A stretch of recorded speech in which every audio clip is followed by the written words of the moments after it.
Chapter 1. Set the Table. Napoleon Hill wrote, "There is one quality which one must possess to win, and that is definiteness of purpose, the knowledge of what one wants, and a burning desire to achieve it." Before you can determine your frog and get on with the job of eating it, you have to decide exactly what you want to achieve in each area of your life. Clarity is perhaps the most important concept in personal productivity. The number one reason why some people get more work done faster is because they're absolutely clear about their goals and objectives, and they don't deviate from them. The greater clarity you have regarding what you want and the steps you will have to take to achieve it, the easier it will be for you to overcome procrastination, eat your frog, and complete the task before you. A major reason for procrastination and lack of motivation is vagueness, confusion, and fuzzy-mindedness about what you're trying to do and in what order and for what reason. You must avoid this common condition with all your strength by striving for ever greater clarity in your major goals and tasks. Here's a great rule for success. Think on paper. Only about 3% of adults have clear written goals. These people accomplish 5 and 10 times as much as people of equal or better education and ability, but who, for whatever reason, have never taken the time to write out exactly what they want. There's a powerful formula for setting and achieving goals that you can use for the rest of your life. It consists of 7 simple steps. Any one of these steps can double and triple your productivity if you're not currently using it. Many of my graduates have increased their incomes dramatically in a matter of a few years or even a few months with this simple 7-part method. Step 1. Decide exactly what you want. Either decide for yourself or sit down with your boss and discuss your goals and objectives until you are crystal clear about what is expected of you and in what order of priority. It's amazing how many people are working away day after day on low-value tasks because they have not had this critical discussion with their managers. One of the very worst uses of time is to do something very well that need not be done at all. Stephen Covey says if the ladder is not leaning against the right wall, every step we take just gets us to the wrong place faster. Step 2, write it down. Think on paper. When you write down a goal, you crystallize it and give it a tangible form. You create something that you can touch and see. On the other hand, a goal or objective that is not in writing is merely a wish or a fantasy. It has no energy behind it. Unwritten goals lead to confusion, vagueness, misdirection, and numerous mistakes. Step 3, set a deadline on your goal. Set sub-deadlines if necessary. A goal or decision without a deadline has no urgency. It has no real beginning or end. Without a definite deadline accompanied by the assignment or acceptance of specific responsibility for completion, you will naturally procrastinate and get very little done. Step 4. Make a list of everything you can think of that you're going to have to do to achieve your goal. As you think of new activities, add them to your list. Keep building your list until it is complete. A list gives you a visual picture of the larger task or objective. It gives you a track to run on. It dramatically increases the likelihood that you will achieve your goal as you have defined it and on schedule. Step 5. Organize the list into a plan. Organize your list by priority and sequence. List all tasks in the order they need to be done. Take a few minutes to decide what you need to do first and what you can do later. Decide what has to be done before something else and what needs to be done afterward. Even better, lay out your plan visually in the form of a series of boxes and circles on a sheet of paper, with lines and arrows showing the relationship of each task to every other task. You'll be amazed at how much easier it is to achieve your goal when you break it down into individual tasks. With a written goal and an organized plan of action, you will be far more productive and efficient than people who are carrying their goals around in their minds. Step 6. Take action on your plan immediately. Do something, do anything. An average plan vigorously executed is far better than a brilliant plan on which nothing is done. For you to achieve any kind of success, execution is everything. And step 7, resolve to do something every single day that moves you toward your major goal. Build this activity into your daily schedule. You may decide to read a specific number of pages on a key subject. You may call on a specific number of prospects or customers. You may engage in a specific period of physical exercise. You may learn a certain number of words in a foreign language. Whatever it is, you must never miss a day. Keep pushing forward. Once you start moving, keep moving. Don't stop. This decision, this discipline alone can dramatically increase your speed of goal accomplishment and boost your personal productivity. The power of written goals. Clear written goals have a wonderful effect on your thinking. They motivate you and galvanize you into action. They stimulate your creativity, release your energy, and help you overcome procrastination as much as any other factor. Goals are the fuel in the furnace of achievement. The bigger your goals and the clearer they are, the more excited you become about achieving them. The more you think about your goals, the greater becomes your inner drive and your desire to accomplish them. Think about your goals and review them daily. Every morning when you begin, take action on the most important task you can accomplish to achieve your most important goal at the moment. Now here are some exercises for you. Number 1, take a clean sheet of paper right now and make a list of 10 goals you want to accomplish in the next year. Write your goals as though a year has already passed and they are now a reality. Using the present tense positive voice and first person singular so that they are immediately accepted by your subconscious mind. For example, you could write, I earn X number of dollars per year by this date, or I weigh X number of pounds by this date, or I drive such and such a car by this date. Number 2, review your list of 10 goals and select the one goal that, if you achieved it, would have the greatest positive impact on your life. Whatever that goal is, write it on a separate sheet of paper. Set a deadline. Make a plan. Take action on your plan, and then do something every single day that moves you toward that goal. This exercise alone could change your life. Chapter 2. Plan every day in advance. Alan Lakin, the time management expert, wrote, "Planning is bringing the future into the present so that you can do something about it now." You've heard the old question, how do you eat an elephant? And the answer is, of course, one bite at a time. How do you eat your biggest, ugliest frog?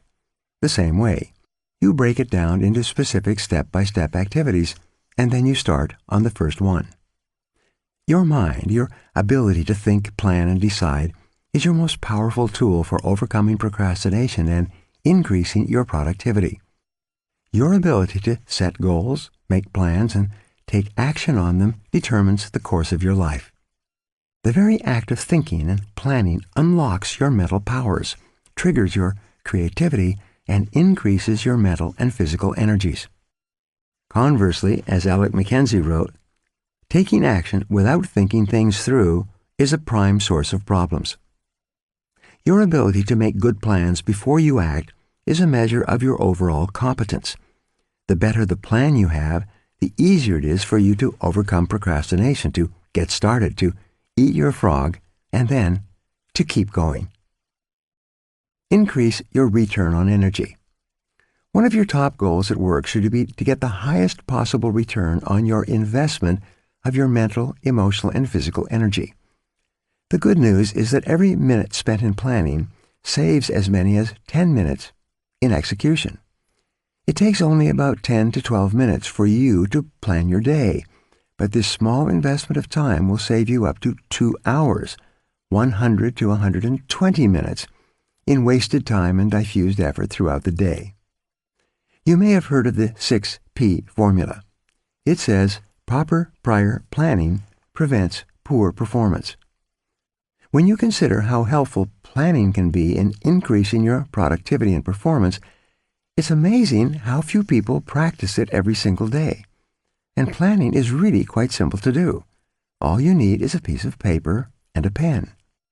The most sophisticated Outlook system, computer app, or time planner is based on the same principle.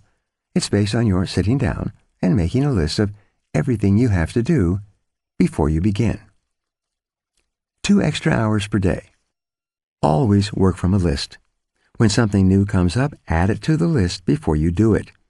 You can increase your productivity and output by 25% or more, about 2 hours a day, from the first day that you begin to work consistently from a list. Make your list the night before for the workday ahead. Move everything that you have not yet accomplished onto your work list for the coming day, and then add everything that you have to do the next day. When you make your list the night before, your subconscious mind will work on your list all night long while you sleep. Often you will wake up with great ideas and insights that you can use to get your job done faster and better than you had initially thought. The more time you take to make written lists of everything you have to do in advance, the more effective and efficient you will be. Different lists for different purposes. You need different lists for different purposes. First, you should create a master list on which you write down everything that you want to do sometime in the future. This is the place where you capture every idea and every new task or responsibility that comes up. You can sort out the items later. Second, you should have a monthly list that you make at the end of the month for the month ahead. This may contain items transferred from your master list. Third, you should have a weekly list where you plan your entire week in advance. This is a list that is under construction as you go through the current week. This discipline of systematic time planning can be very helpful to you. Many people have told me that the habit of taking a couple of hours at the end of each week to plan the coming week has increased their productivity dramatically and changed their lives completely. This technique will work for you as well. Finally, you should transfer items from your monthly and weekly lists onto your daily list. These are the specific activities that you are going to accomplish the following day. As you work through the day, tick off the items on your list as you complete them. This activity gives you a visual picture of accomplishment. It generates a feeling of success and forward motion. Seeing yourself working progressively through your list motivates and energizes you. It raises your self-esteem and self-respect. Steady, visible progress propels you forward and helps you overcome procrastination. Planning a project. When you have a project of any kind, begin by making a list of every step that you will have to complete to finish the project from beginning to end. Organize the steps by priority, what is most important, and sequence, which tasks you must complete in order. Lay out the project in front of you on paper or on a computer-based project planner so that you can see every step and task. Then go to work on one task at a time. You will be amazed at how much you get done in this way. As you work through your list, you will feel more and more effective and powerful. You will feel more in control of your life. You will be naturally motivated to do even more.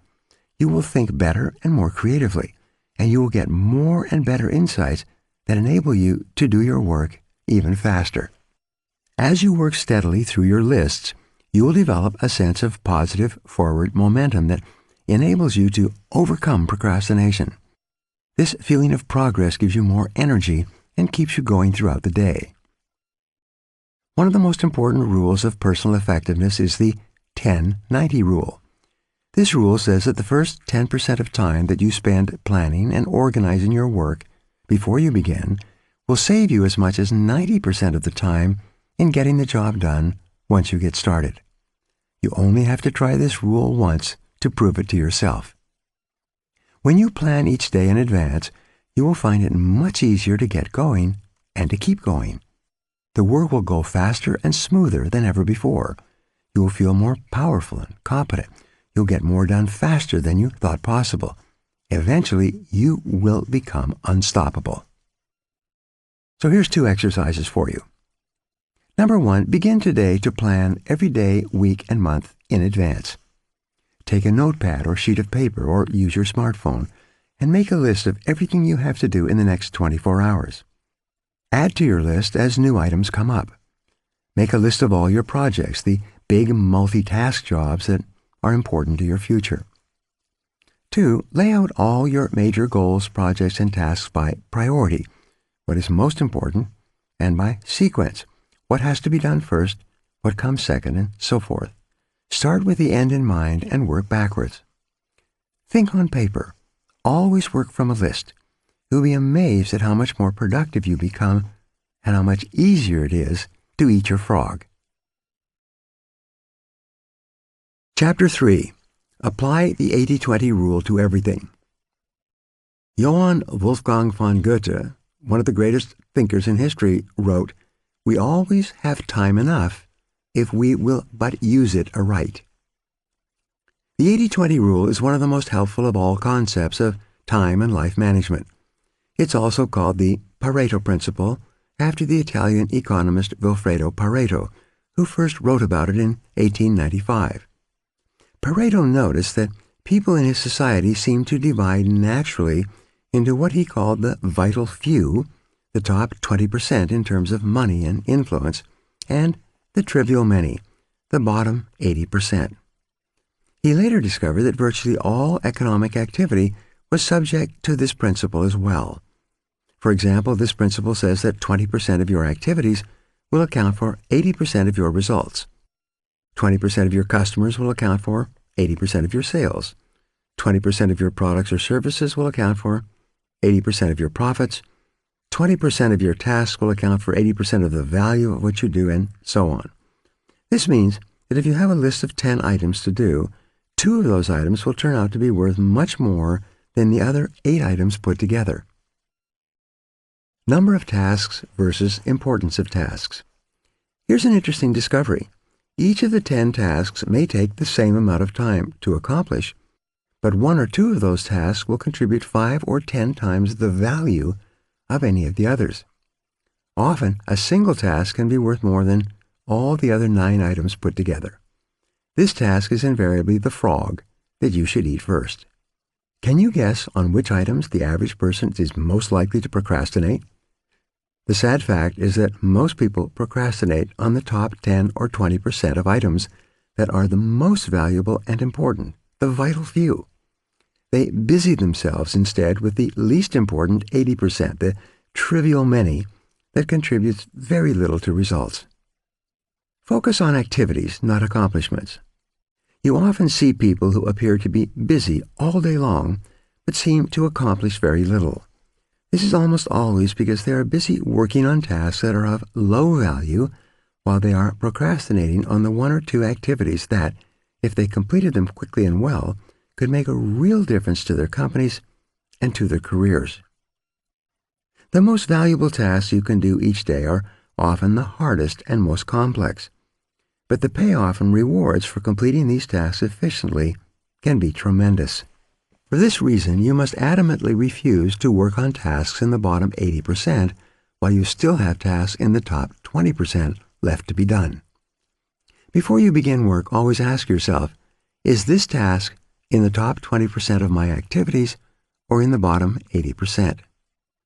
Rule: resist the temptation to clear up small things first. Remember, whatever you choose to do over and over eventually becomes a habit that is hard to break. If you choose to start your day working on low-value tasks, you will soon develop the habit of always starting and working on low-value tasks. It's not the kind of habit you want to develop or keep. Low-value tasks are like rabbits. They multiply continually. You never get caught up with them. The hardest part of any important task is getting started on it in the first place. Once you actually begin work on a valuable task, you will be naturally motivated to continue. A part of your mind loves to be busy working on significant tasks that can really make a difference. Your job is to feed this part of your mind continually. Motivate yourself. Just thinking about starting and finishing an important task motivates you and helps you overcome procrastination. The fact is, the time required to complete an important job is often the same as the time required to do an unimportant job. The difference is that you get a tremendous feeling of pride and satisfaction from completing something valuable and significant. However, when you complete a low-value task using the same amount of time and energy, you get little or no satisfaction at all. Time management is really life management, personal management. It's really taking control of the sequence of events. Time management is taking control over what you do next, and you are always free to choose the task that you will do next. Your ability to choose between the important and the unimportant is the key determinant of your success in life and work. Effective, productive people discipline themselves to start on the most important task that is before them. They force themselves to eat that frog, whatever it is. As a result, they accomplish vastly more than the average person and are much happier as a result. This should be your way of working as well. Now here are 2 tasks for you. Number 1, make a list of all the key goals, activities, projects, and responsibilities in your life today. Which of them are or could be in the top 10 or 20% of tasks that represent or could represent 80 or 90% of your results? Number 2, resolve today that you are going to spend more and more of your time working in those few areas that can really make a difference in your life and career, and spend less and less time on lower value activities. Chapter 4. Consider the consequences. Every great man has become great. Every successful man has succeeded in proportion as he has confined his powers to one particular channel. Those were wise words by Orison Swett Marden. The mark of the superior thinker is his or her ability to accurately predict the consequences of doing or not doing something. The potential consequences of any task or activity are the key determinants of how important a task really is to you and your company. This way of evaluating the significance of a task is how you determine what your next frog really is.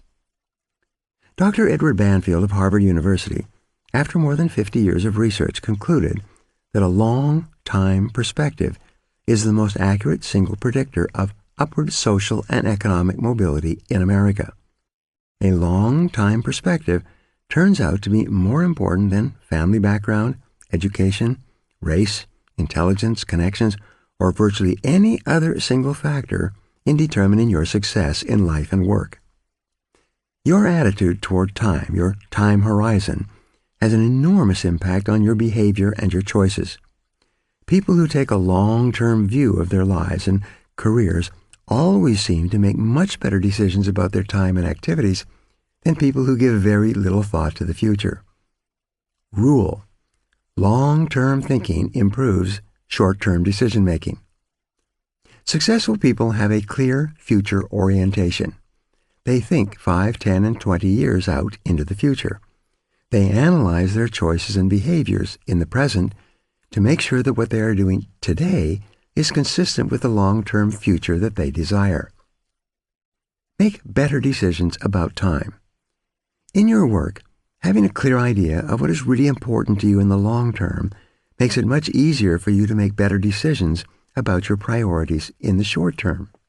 By definition, something that is important has long-term potential consequences. Something that is unimportant has few or no long-term potential consequences. Before starting on anything, you should always ask yourself, what are the potential consequences of doing or not doing this task? Rule: future intent influences and often determines present actions. The clearer you are about your future intentions, the greater influence that clarity will have on what you do in the moment. With a long-term vision, you are much more capable of evaluating an activity in the present to ensure that it is consistent with where you truly want to end up. Think about the long term. Successful people are those who are willing to delay gratification and make sacrifices in the short term so that they can enjoy far greater rewards in the long term. Unsuccessful people, on the other hand, think more about short-term pleasure and immediate gratification while giving very little thought to the long-term future. Dennis Waitley, a motivational speaker, says, "Losers try to escape from their fears and drudgeries with activities that are tension-relieving. Winners are motivated by their desires toward activities that are goal-achieving." For example, coming into work earlier, reading regularly in your field, taking courses to improve your skills, and focusing on high-value tasks in your work will all combine to have an enormous positive impact on your future. On the other hand, coming into work at the last moment, reading the newspaper, drinking coffee, and socializing with your coworkers may seem fun and enjoyable in the short term, but inevitably leads to lack of promotion, underachievement, and frustration in the long term. If a task or activity has large potential positive consequences, make it a top priority and get started on it immediately. If something can have large potential negative consequences if it is not done quickly and well, that becomes a top priority as well. Whatever your frog is, resolve to gulp it down first thing. Motivation requires motive. The greater the potential positive impact that an action or behavior of yours can have on your life, once you define it clearly, the more motivated you will be to overcome procrastination and get it done quickly. Keep yourself focused and forward-moving by continually starting and completing those tasks that can make a major difference to your company and to your future. The time is going to pass anyway. The only question is, how are you going to use it, and where are you going to end up at the end of the weeks and months that pass? And where you end up is largely a matter of the amount of consideration you give to the likely consequences of your actions in the short term. Thinking continually about the potential consequences of your choices, decisions, and behaviors is one of the very best ways to determine your true priorities in your work and personal life. Obey the law of forced efficiency. The law of forced efficiency says there is never enough time to do everything, but there is always enough time to do the most important thing. Put another way, you cannot eat every tadpole and frog in the pond, but you can eat the biggest and ugliest one, and that will be enough, at least for the time being. When you're running out of time and know that the consequences of not completing a key task or project can be really serious, you always seem to find the time to get it done, often at the very last minute. You start early, you stay later, and you drive yourself to complete the job rather than face the unpleasantness that would follow if you didn't complete it within the time limit. Rule: there will never be enough time to do everything you have to do. The average person in business today, especially a manager in the age of cutbacks, is working at 110% to 130% of capacity. And the jobs and responsibilities just keep piling up. We all have stacks of reading materials we still have to go through. Many people have hundreds of hours of reading and projects backlogged at home and at the office. What this means is that, as I've said over and over, that you'll never be caught up. Get that wishful idea out of your mind.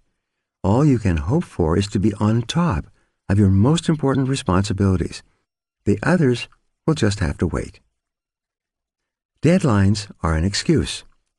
Many people say that they work better under the pressure of deadlines. Unfortunately, years of research indicate that this is seldom true. Under the pressure of deadlines, often self-created through procrastination, people suffer greater stress, make more mistakes, and have to redo more tasks than under any other conditions. Often, the mistakes that people make when working under tight deadlines lead to defects and cost overruns that cause substantial financial losses in the long term. Sometimes a job actually takes much longer to complete when people rush to get it done at the last minute and then have to redo it. It's much better to plan your time carefully in advance and then build in a sizable buffer to compensate for unexpected delays and diversions. However much time you think a task will take, add on another 20% or more as insurance. Or make a game of getting the job done well in advance of the deadline. You'll be amazed at how much more relaxed you are and how much better a job you do when you're on top of your most important tasks. 3 questions for maximum productivity. You can use 3 questions on a regular basis to keep yourself focused on completing your most important tasks on schedule. The first question is, what are my highest value activities? Put another way, what are the biggest frogs that you have to eat to make the greatest contribution to your organization, to your family, to your life in general? This is one of the most important questions you can ever ask and answer. What are your highest value activities? First, think this through for yourself, then ask your boss. Ask your coworkers and subordinates. Ask your friends and family. Like focusing the lens of a camera, you must be crystal clear about your highest value activities before you begin work. The second question you can ask continually is, what can I and only I do that, if done well, will make a real difference? This question came from the late Peter Drucker, the management guru. It's one of the most important of all questions for achieving personal effectiveness. What can you and only you do that, if done well, can make a real difference? This is something that only you can do. If you don't do it, it won't be done by someone else. But if you do it, and you do it well, it can make a real difference to your life and your career. What is this particular frog for you? Every hour of every day, you can ask yourself this question and come up with a specific answer. Your job is to be clear about the answer and then to start and work on this task before anything else. The third question you can ask is, what is the most valuable use of my time right now? In other words, what is my biggest frog of all at this moment? This is the core question of time management. Answering this question correctly is the key to overcoming procrastination and becoming a highly productive person. Every hour of every day, one task represents the most valuable use of your time at that moment. Your job is to ask yourself this question over and over again and to always be working on the answer to it, whatever it is. Do first things first and second things not at all. As Goethe said, the things that matter most must never be at the mercy of the things that matter least. The more accurate your answers are to these 3 questions, the easier it will be for you to set clear priorities, to overcome procrastination, and to get started on that one activity that represents the most valuable use of your time right now. So here are 2 questions for you. Number 1, review your list of tasks, activities, and projects regularly. Continually ask yourself, which one project or activity, if I did it in an excellent and timely fashion, would have the greatest positive consequences in my work or personal life? Number 2, determine the most important thing you could be doing every hour of every day, and then discipline yourself to work continually on the most valuable use of your time. What is this for you right now? Whatever it is that can help you the most, set it as a goal, make a plan to achieve it, and go to work on your plan immediately. Remember the wonderful words of Goethe, only engage and the mind grows heated. Begin it, and the work will be completed. Chapter 5. Practice Creative Procrastination. Boardroom Reports once wrote, make time for getting big tasks done every day. Plan your daily workload in advance. Single out the relatively few small jobs that absolutely must be done immediately in the morning. Then go directly to the big tasks and pursue them to completion. Creative procrastination is one of the most effective of all personal performance techniques. It can change your life, as it has changed mine. The fact is that you can't do everything that you have to do. You have to procrastinate on something. Therefore, deliberately and consciously procrastinate on small tasks, putting off eating smaller or less ugly frogs. Eat the biggest and ugliest frogs before anything else. Do the worst first. Everyone procrastinates. The difference between high performance and low performance is largely determined by what they choose to procrastinate on. Since you must procrastinate anyway, decide today to procrastinate on low-value activities. Decide to procrastinate on, outsource, delegate, and eliminate those activities that don't make much of a contribution to your life in any case. Get rid of the tadpoles and focus on the frogs. Priorities versus posteriorities. Here is a key point. To set proper priorities, you must set posteriorities as well. A priority is something that you do more of and sooner, while a posteriority is something that you do less of and later, if at all. Rule: you can only get your time and your life under control to the degree to which you discontinue lower value activities. One of the most powerful of all words in time management is the word no. Say it politely, say it clearly so that there are no misunderstandings. Say it regularly as a normal part of your time management vocabulary. Warren Buffett, one of the richest men in the world, was once asked his secret of success. He replied, "Simple. I just say no to everything that is not absolutely vital to me at the moment." Say no to anything that is not a high-value use of your time and your life. Say no graciously, but firmly, to avoid agreeing to something against your will. Say it early and say it often. Remember that you have no spare time.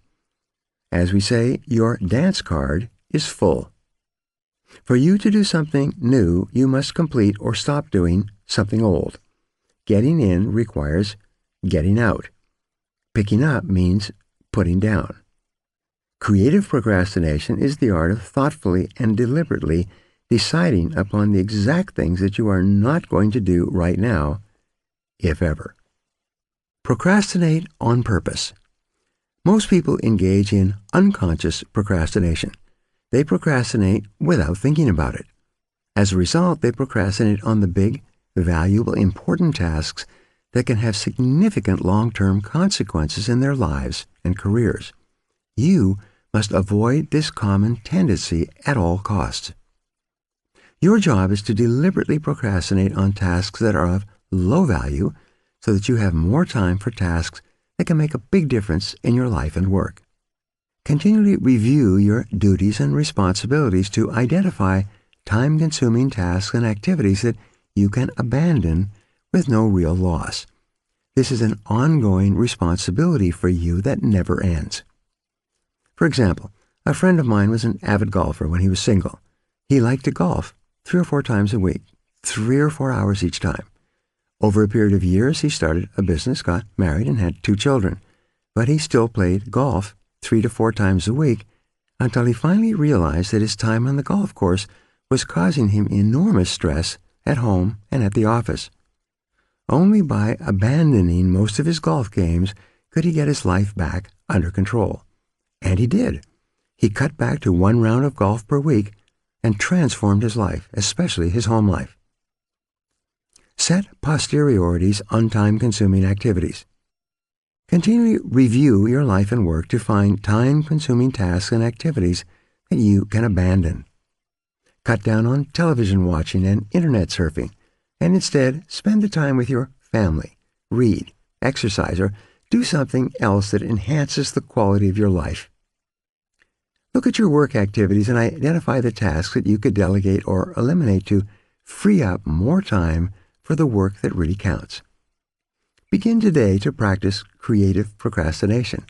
Set posteriorities whenever and wherever you can. This decision alone can enable you to get your time and your life completely under control. Here are 2 more exercises for you. Number 1, practice zero-based thinking in every part of your life. Ask yourself continually, if I were not doing this already, knowing what I now know, would I start doing it again today? If it is something that you would not start again today, knowing what you now know, it is a prime candidate for abandonment or creative procrastination.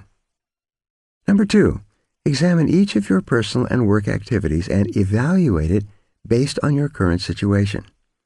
Select at least one activity to abandon immediately, or at least deliberately put off until your more important goals have been achieved. Chapter 6. Use the ABCDE method continually.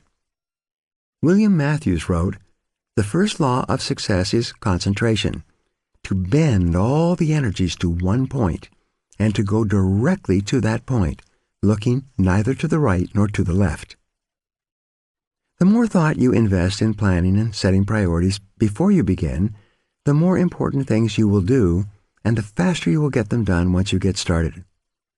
The more important and valuable a task is to you, the more likely you will be motivated to overcome procrastination and launch yourself into the job. The ABCDE method is a powerful priority setting technique that you can use every single day. This technique is so simple and effective that it can, all by itself, make you one of the most efficient and effective people in your field. Think on paper. The power of this technique lies in its simplicity. Here's how it works. You start with a list of everything you have to do for the coming day. Think on paper. The power of this technique lies in its simplicity. Here's how it works. You start with a list of everything you have to do for the coming day. Think on paper. You then place an A, B, C, D, or E next to each item on your list before you begin the first task. An A item is defined as something that is very important, something that you must do. This is a task that will have serious positive or negative consequences if you do it or fail to do it, like visiting a key customer or finishing a report that your boss needs for an upcoming board meeting. These items are the frogs of your life. If you have more than one A task, you prioritize these tasks by writing A1, A2, A3, and so on in front of each item. Your A1 task is your biggest, ugliest frog of all. Shoulds versus musts. A B item is defined as a task that you should do, but it has only mild consequences. These are the tadpoles of your work life. This means that someone may be unhappy or inconvenienced if you don't do one of these tasks, but is nowhere as important as an A task. Returning an unimportant telephone message or reviewing your email would be a B task or even lower. The rule is that you should never do a B task when an A task is left undone. You should never be distracted by a tadpole when a big frog is sitting there waiting to be eaten. A C task is defined as something that would be nice to do, but for which there are no consequences at all, whether you do it or not. C tasks include phoning a friend, having coffee or lunch with a coworker, and completing some personal business during work hours. These sorts of activities have no effect at all on your work life. A D task is defined as something you can delegate to someone else. The rule is that you should delegate everything that someone else can do so that you can free up more time for the A tasks that only you can do. An E task is defined as something that you can eliminate altogether, and it won't make any real difference. This may be a task that was important at one time, but is no longer relevant to you or anyone else. Often it's something that you continue to do out of habit or because you enjoy it. But every minute that you spend on an E task is time taken away from an A task or activity that can make a real difference in your life. After you've applied the ABCDE method to your list, you will be completely organized and ready to get more important things done faster. Take action immediately. The key to making this ABCDE method work is for you to now discipline yourself to start immediately on your A1 task and then stay at it until it's complete. Use your willpower to get going and stay going on this one job, the most important single task you could possibly be doing. Eat the whole frog and don't stop until it's finished completely. Your ability to think through and analyze your work list and determine your A1 task is the springboard to higher levels of accomplishment and greater self-esteem, self-respect, and personal pride. When you develop the habit of concentrating on your A1, most important activity, on eating your frog, you will start getting more done than any 2 or 3 people around you. Here are 2 exercises for you. Number 1. Review your work list right now and put an A, B, C, D, or E next to each task or activity. Select your A1 job or project and begin on it immediately. Discipline yourself to do nothing else until this one job is complete. 2. Practice this ABCDE method every day for the next month on every work or project list before you begin. After a month, you will have developed the habit of setting and working on your highest priority tasks, and your future will be assured. Chapter 7. Focus on key result areas. Norman Vincent Peale once said, "When every physical and mental resource is focused, one's power to solve a problem multiplies tremendously." Why am I on the payroll? This is one of the most important questions you can ever ask and answer over and over again throughout your career. As it happens, most people are not sure exactly why they are on the payroll. But if you're not crystal clear about why you are on the payroll and what results you've been hired to accomplish, it's very hard for you to perform at your best, get paid more, and get promoted faster. In simple terms, you've been hired to get specific results. A wage or a salary is a payment for a specific quality and quantity of work that can be combined with the work of others to create a product or service that customers are willing to pay for. Your job can be broken down into about 5 to 7 key result areas, seldom more. These represent the results that you absolutely positively have to get to fulfill your responsibilities